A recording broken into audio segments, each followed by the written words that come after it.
As a reminder, you're now listening to part 2 in a 2-part series on sport nutrition supplements with Nicole Rubenstein, owner and lead dietitian of Racer's Edge Nutrition based in Colorado. If you missed part 1, start there. It helps to frame up our whole conversation on these topics. But if you're a weekly listener or consistent binger of the podcast who's all caught up, keep listening now and enjoy the show. Let's get into creatine. First, what is it and why should an endurance athlete care about it? Yeah, so creatine, it's a nutrient in our body. It's made up of 3 amino acids, and our body naturally makes creatine. So some of the organs in our body will produce creatine, around 1 gram a day. And we can also get creatine from the diet.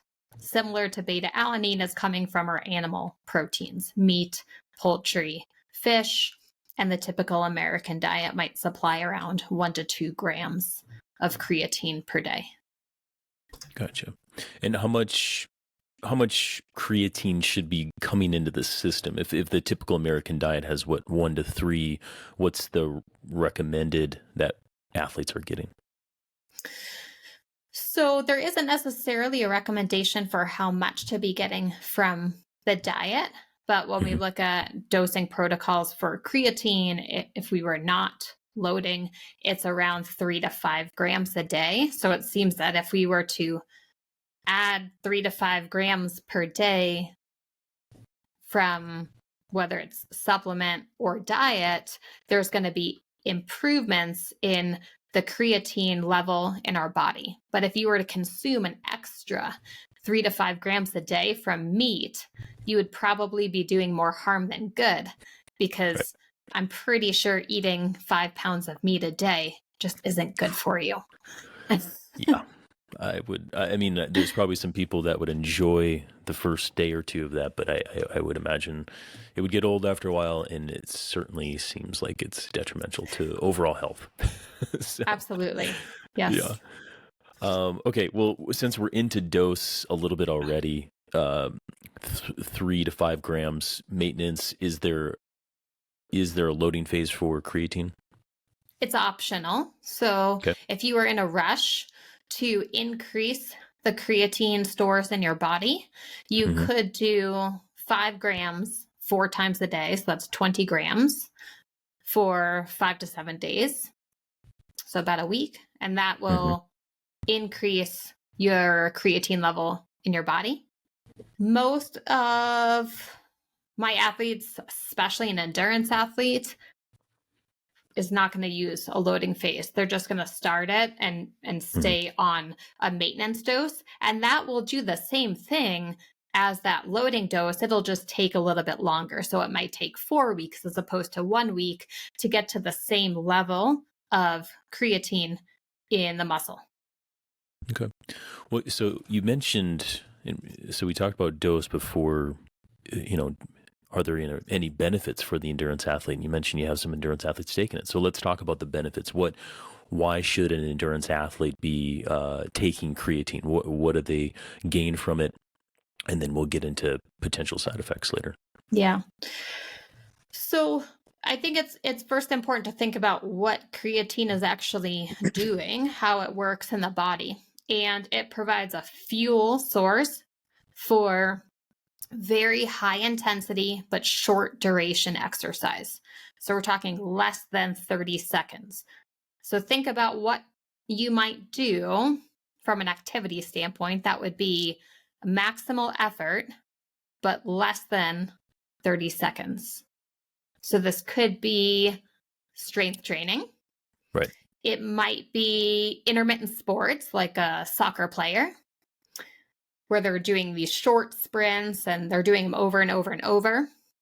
But when you think about, Adam, you would know this, you're building training plans for athletes, what type of training plan might involve repeated efforts, maximal effort, less than 30 seconds? Do you have athletes that do that type of work within their training? Yeah, I do. And it's very specific, very short time period. And we may be using that sort of training for criterium racers, for cross country, mountain bike racers, short track, that kind of thing. Yep. But I think the context of it, and track racing as well. I don't coach any track racers, but there's a lot of, I would say that there's a lot of benefit there for people doing, kilos and team pursuit and some of these other ones. But I'd say this too: the 30-second sprint doesn't matter if you don't have the aerobic capacity to get to the line to actually use the sprint, right? So like there's a lot more other training, other fitness and other like things to consider rather than, jack yourself on creatine for a 20 to 30-second sprint. Right. Exactly. It can have these benefits in certain situations, but a lot of endurance cyclists, they're not really doing that type of work. And if they are, it's not very frequently. Exactly. Yeah. Handful of days where we're going full send on those durations in order to get that pop. But then even within the context of that, right? Like in some athletes maybe saying, well, shoot, I do sprints every weekend on my group ride, right? That is nested in with a 99% of the time you're aerobic, right? So in all that time matters. So I think it's really important to bring out that point where if we're considering this as a supplement for an endurance athlete, there's more nuance around it, because you mentioned in the way of strength training, right? Like there is some pretty good application of creatine to some strength training benefits. We can talk about that because I think, again, going back to if you can do more training long term and you're getting some benefit there, that could have some application to the performance of the endurance athlete as well as just their overall health, mobility, and strength, right? Right. Yeah, absolutely. And for athletes that might be doing different types of races, particularly stage races, there's often a sprint at the end, and there's these marginal time differences between being on the podium and not. And if you think about that being a max effort sprint, it might be less than 30 seconds. It might not be. If you have more fuel in the tank to be able to produce that effort, then that might give you an advantage. And creatine, it is part of the fueling of these really short, high intensity efforts. Yeah. So it's an important factor. I think that it seems like there's benefit there. We're getting nuance on a sprint at the end of a 4-hour day. But yeah, so there's going to be some benefit there. There's some drawbacks. I want to talk about some side effects there. But before we move on from the benefits, one thing that I learned recently, in working with another one of my athletes with professional nutritionist, was some of the neuroprotective properties that creatine has for endurance athletes, i.e. when you go bike racing and bonk your head because you hit the ground. Can you tell us some benefit of creatine when it comes to concussion and concussion protocol? Yeah, absolutely. So there is some benefit in terms of taking it prophylactically. So you take this small maintenance dose each day, you have higher levels of creatine, and there might be a reduction in symptoms from the concussion because you're starting with higher levels of creatine. We do know that when there's a concussion or mild traumatic brain injury, the level of creatine in the brain goes down. We didn't talk about where creatine is stored, but the majority is stored in our muscles, and 95%. There's only about 5% of creatine that's stored in the brain. And we do know it's harder to get creatine into the brain. So the research around this is so new that we don't even know the optimal dose to really improve the level of creatine in the brain. So I think there'll be a lot more research coming out, hopefully in the next decade, around optimal dosing for someone that does a high risk sport where they're prone to potentially have a concussion, as well as better dosing regimens for after the concussion. Because right now there isn't a tremendous amount of data to say how much creatine should you be taking after you have a concussion. More of the research has actually been around youth, so kids that have had a traumatic brain injury.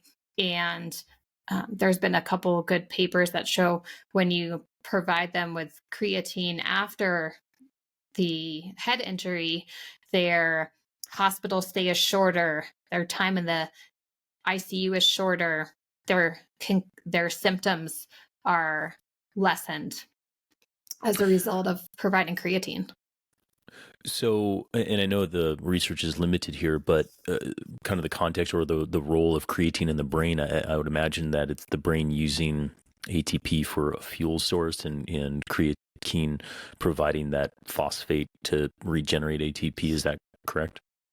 It could be. So we don't know 100% what all the roles are, and it's likely many different roles that it's playing. Mm-hmm. It could be roles around it being an antioxidant. It could very much be it's providing a fuel source. And we know that right after a head injury, the brain is very metabolically active, Right. and it's taking up a massive amount of energy. So yes, in theory, if we're providing more fuel for that, perhaps it's going to give us some benefit.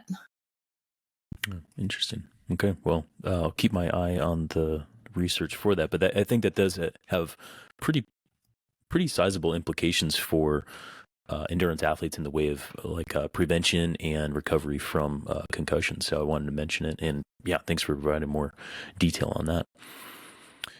Let's talk about drawbacks or side effects. If endurance athletes are considering taking creatine, what do we need to know from a full scope of things? Yeah. So some athletes will have an increase in water weight when they take creatine, and some athletes do not have that side effect. So I think it's important to test out your own body. Do you have an increase in weight pretty rapidly when you're taking creatine? So if you are doing that loading phase of 20 grams a day, it would probably be within that week or so where you'd be seeing a change in weight. If you are not doing the loading phase and you're just going to be taking the 3 to 5 grams a day for a month, a little bit harder because there's so many other things that can affect weight during that month.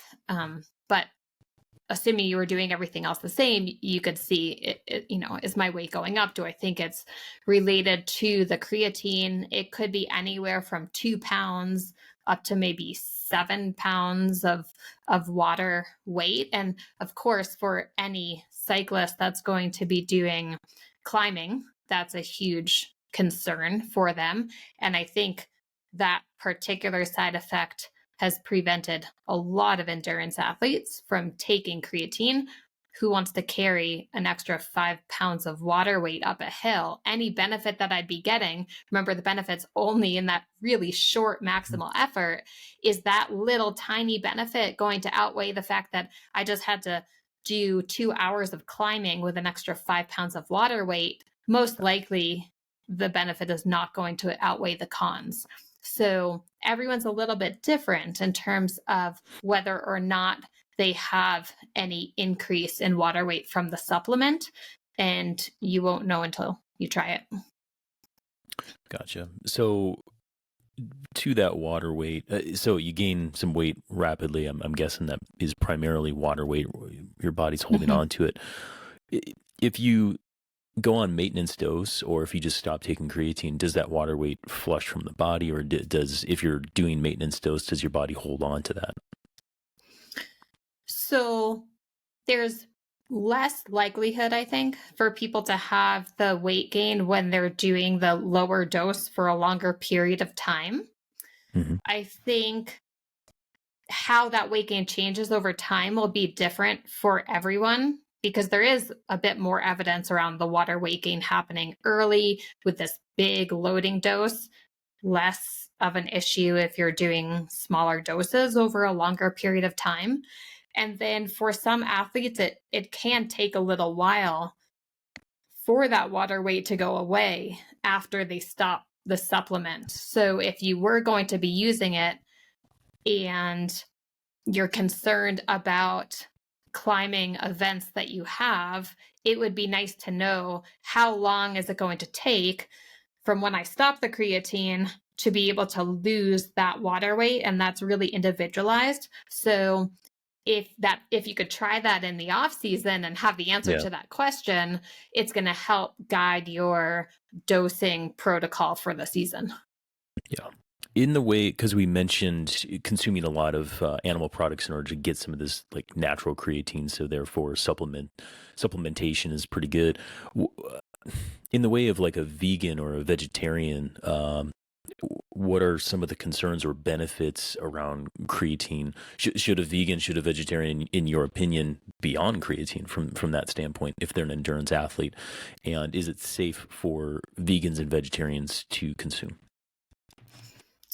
Safety, absolutely. Creatine, it's a supplement that has been studied for many, many, many, many decades, and it has an amazing safety profile. I do like to consider creatine for my vegan and vegetarian athletes because their starting levels are so much lower. So I think they're going to see the biggest benefit out of any athlete for that reason alone. And there's also some research around cognitive processing, memory, and how creatine can potentially be helpful in those aspects. So occasionally I have athletes that bring that up to me, that they feel like they're a little fuzzy in terms of like, the brain fog, like I'm having a hard time remembering things. And especially in mountain biking in particular, which is my sport, you are thinking all the time. There's so many thoughts going through, especially when you're going fast. If you're going downhill, you're thinking about your line and you're looking ahead, and there's a massive amount of processing in the brain going on. So if we have a supplement that could potentially help with that, especially for a vegetarian or vegan athlete who has much lower levels of creatine, then there could be a big benefit. And particular with DH athletes, I'm not sure how many DH athletes listen to this podcast, but that's a cycling discipline where I think the benefits of creatine are absolutely outstanding. We don't have to worry about the water weight. The cognitive benefits are there. Issues with concussion. These athletes have really high rates of concussion. They're power strength athletes. So much benefit for a DH athlete. Yeah. And for those endurance nerds wondering what the heck we're talking about, DH downhill, just for anybody who doesn't know. But yeah, fully agree with that. I do have DH athletes, enduro athletes. We take creatine for all the reasons, including that. Yep. So. Yeah. And there's potentially some other applications for it as well. You could spend years just trying to read all the articles that are out there on creatine. There's so many and so many potential benefits. One in particular is that I think is interesting is the improvement in cognitive processing when you have someone that's sleep deprived. And I have a lot of athletes that are sleep deprived. They're trying to balance their training and their work, and maybe they have kids and they're not getting as much sleep as they should be. Or maybe you have an athlete who is doing altitude training, and we know that altitude can have negative impacts on sleep. So potentially there's a role for creatine in that case. Interesting. Yeah. So, I mean, just as we're talking here, I mean, it sounds like the benefits of creatine are vast and there for all people, including endurance athletes, even though in the way of aerobic capacity and long duration sort of performance, it doesn't really seem to correlate. But this creatine gets a stamp of approval and the thumbs up from you, it sounds like. Yeah. I think The only other potential drawback, and I don't think we would necessarily see this in our daily application of it, but maybe if we were doing a lot of testing, we might see it. There is some research that shows supplementing with creatine can reduce VO2 max. Oh, interesting. Why? So what's the mechanism there? There's a lot of different theories on what could be causing that, but there's a really, if you're wanting to nerd out on creatine, there's a good paper on creatine supplementation and VO2 max. It's a review and meta-analysis. So it looks at all the different studies that have looked at creatine and VO2 max, and they talk about the different theories in that paper of why it could potentially decrease VO2 max. But on the other side, it could increase ventilatory threshold. So if you're into all of that testing where you're getting that type of data, this might also help drive your decision on whether or not you want to supplement with creatine. And the last benefit is for older athletes. So so many of our athletes are older. We start to lose muscle mass when we turn 40, unfortunately. And there's a condition called sarcopenia. It's this rapid reduction, not necessarily rapid, but a reduction in muscle mass, strength, functioning, huge role for creatine there. So if we're working with much older athletes that are really struggling to keep lean mass on, that could be another application for creatine. Yeah, that's a great point. That is a great point. And for the aging athlete, we're all aging athletes. We're all getting older every day. So we can consider ourselves all to be aging athletes. Yeah. Along with strength training, of course. You can't just use the supplement and expect a benefit. So with that in particular, we have to have concurrent strength training plus creatine. Exactly. Stress makes the world go round and makes our muscles strong. So we didn't talk about what to aim for. Again, kind of brand neutral, but in the world of creatine, should we be aiming for creatine monohydrate? Should we be aiming for powder? Should we be aiming for pill? Like, talk to us about that. Yep. Creatine monohydrate, 100%. There's no reason to take any other form of creatine, no matter what companies are trying to market to you. Creatine is so well absorbed, like 99 to 100%. So there's not really any supplement that is going to be absorbed that much better if you're already getting 99 to 100% from creatine monohydrate. The years of research that we have around creatine, it's almost all on creatine monohydrate. So definitely make sure that your form of creatine is creatine monohydrate. And again, it's coming from a third party tested company. So NSF certified for sport, informed sport certified. Powder versus pill, I would say, either one, although I usually see it more so in powder form.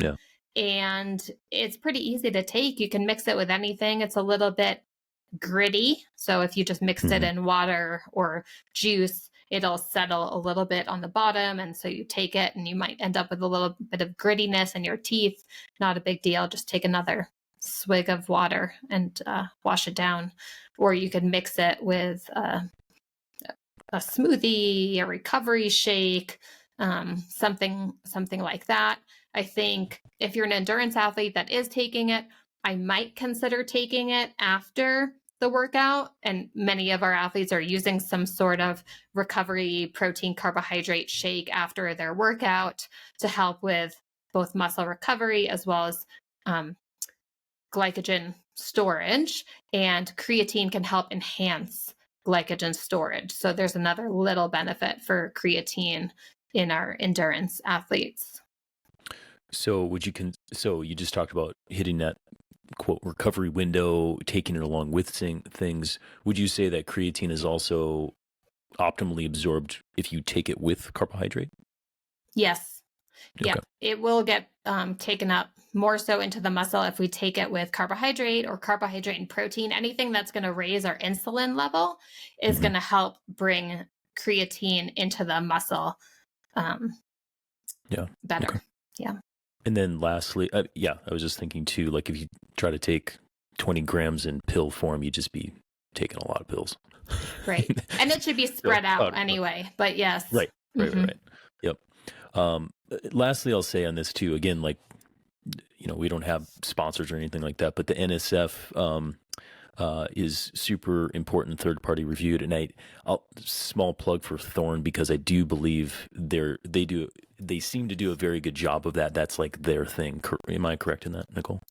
Yep. So they have a really nice array of products that are NSF certified for sport. Some of their products, they actually have 2 different versions. So you can get the one that's certified, you can get the one that's not certified. The one that's certified is a little bit more expensive. And basically what that means is they're taking a sample from each lot that they produce, and then they are making sure that it doesn't have any banned substances in it. Really elite athletes that have the money to support additional testing might actually test the batch that they're giving the athlete. So we have this product that's already been third-party tested, and now they're taking another step and they're actually testing the bottle of product that they're giving to their athlete, because the risk is just so high. Yeah. And the implications of a positive drug test is devastating. Yeah, 1,000%. So if, for our audience members, if you are out there racing, if you're racing national championship races, if you care what actually goes into your body, I do highly suggest, if you're taking supplements, to take the third-party reviewed NSF certified stuff. So for what it's worth. Yep. NSF certified for sport. Make sure it has for sport NSF on that label. Yep. Okay. All right. That kind of rounds off creatine. And just to kind of fully answer Paul's question, Nicole, if we got just a few more minutes, I'm going to really open up Pandora's box, but he did ask, is there any other supplement that you would recommend if an endurance athlete is wanting performance? Like, is there anything else out there, I would say, in the last couple minutes, that you would recommend from a supplement standpoint that endurance athletes should be considering for their health and performance? Beet juice. Yeah. So the juice from beets, and you can make that in your home by juicing beets. You can purchase products that are beet juice, and the reason is because it has high levels of nitrates. There's some really great research there for endurance athletes. So if I had to pick one other, that's a really interesting one to try out. Sometimes we'll use tart cherry juice, but that's more so for recovery, not so much performance. Yeah, I agree. I am not a huge supplement person. I'm not an expert in this field. I know some, right? But I did a whole podcast on beet juice, dietary nitrate. I fully agree. Like, if we're going training, there's going to be some beet in the system, and you'll go pretty good then. So short endorsement for beets. Anything beet related. Cool. Well, I'd say to take this thing home, Nicole, we talked about beta-alanine, we talked about creatine, we talked about the implication to endurance athletics. It seems like beta-alanine would do more in the way of performance, especially in the way of 30 to 60 second and then up to 10 minutes of high intensity sport. But there's other stuff that goes on with building that up in the body. Creatine, short-term duration as well. Not so much in the way of endurance capacity, but there's a lot of peripheral benefit. What else am I missing? What else did we discuss today? And what are kind of the take-home points that you'd want our athletes to take away from this podcast? Yeah, you hit the nail on the head. Those are the big highlights of each of those supplements. So assessing your own training regimen, the type of racing that you like to do, the function of these supplements, and does it align with what you're doing on the bike, making sure that you're taking the supplement appropriately in terms of dosing, and if you did need to periodize it, how might that work within your year-long training program.